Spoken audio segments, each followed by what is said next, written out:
Hi! Hello! Welcome back to my channel Supriyasri vlogs. ఈరోజు ఒక మంచి స్వీట్ రెసిపీతో మీ ముందుకొచ్చాను. సింపుల్‌గా చేసేసుకోవచ్చు. హెల్తీ కూడా. ముందుగా మనం ఒక 3 పెద్ద క్యారెట్స్ అయినా తీసుకోవచ్చు. ఎక్కువ అమౌంట్‌లో కావాలనుకుంటే 6 వరకైనా తీసుకోండి. క్యారెట్స్‌ని వాష్ చేసేసుకొని ఫ్రంట్ అండ్ బ్యాక్ పార్ట్ ఈ విధంగా కట్ చేసేసుకోవాలి. ఇప్పుడు క్యారెట్‌ని పీల్ చేసుకోవాలి. అంటే క్యారెట్ పైన ఉన్న పొట్టుని ఈ విధంగా తీసేసుకోండి. నెక్స్ట్ వచ్చేసి మనం క్యారెట్‌ని తురుముకోవాలి. ఈ విధంగా చిన్న హోల్ సైడ్ కాకుండా కొంచెం పెద్దగా ఉన్న సైడే తురుముకోవాలి.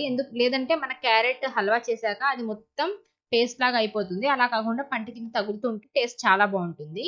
నేను 3 క్యారెట్స్ తీసుకున్నాను. దానికి ఎంత తురుమొచ్చింది.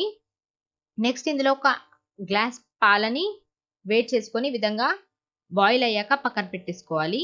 ఇప్పుడు స్టవ్ వెలిగించి పాన్ పెట్టి అందులో నెయ్యి వేసేసుకొని నెయ్యి హీట్ అయ్యాక మీరు డ్రై ఫ్రూట్స్ మీ దగ్గర అవైలబుల్‌గా ఉన్నయి వేసేసుకోవచ్చు. నేను మాత్రం కాజు మాత్రమే వేసేస్తున్నాను.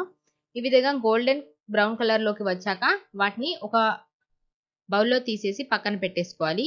మళ్ళీ అదే నెయ్యిలో ఇందాక మనం తురిమి పక్కన పెట్టేసుకున్న క్యారెట్ తురుముని వేసేయాలి.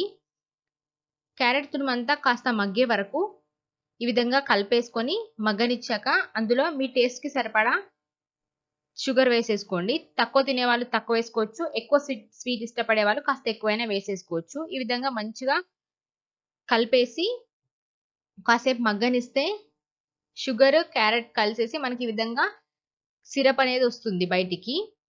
పాకం అంటారు కదా! అది ఆ విధంగా వచ్చాక మనం ఇందాక కాచి పక్కన పెట్టేసుకున్న పాలను అందులో వేసేసి క్యారెట్ తురుమంతా అందులో మంచిగా ఉడకనివ్వాలి. క్యారెట్, స్వీట్ అన్ని ఫ్లేవర్స్ చాలా బాగా మిక్స్ అయ్యి మనకు టేస్టీగా వస్తుంది. ఈ విధంగా మరిగాక పాలన్నీ దగ్గరికి చిక్కపడతాయి.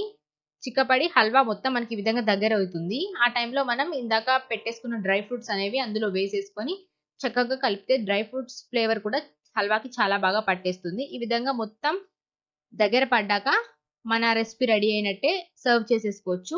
చాలా అంటే చాలా టేస్టీగా ఉంటుంది. ఎప్పుడైనా స్వీట్ తినాలనిపిస్తుంది. బట్ కొంచెం హెల్తీగా అలాగే సింపుల్‌గా అయిపోవాలి అంటే ఈ రెసిపీని తప్పకుండా ట్రై చేయండి. హెల్తీ, టేస్టీ అండ్ సింపుల్‌గా కూడా అయిపోతుంది. వీడియో గనుక మీకు నచ్చినట్టయితే లైక్ చేయండి, షేర్ చేయండి. అలాగే మన ఛానెల్‌ని సబ్స్క్రైబ్ చేసేసుకోండి. Thanks for watching.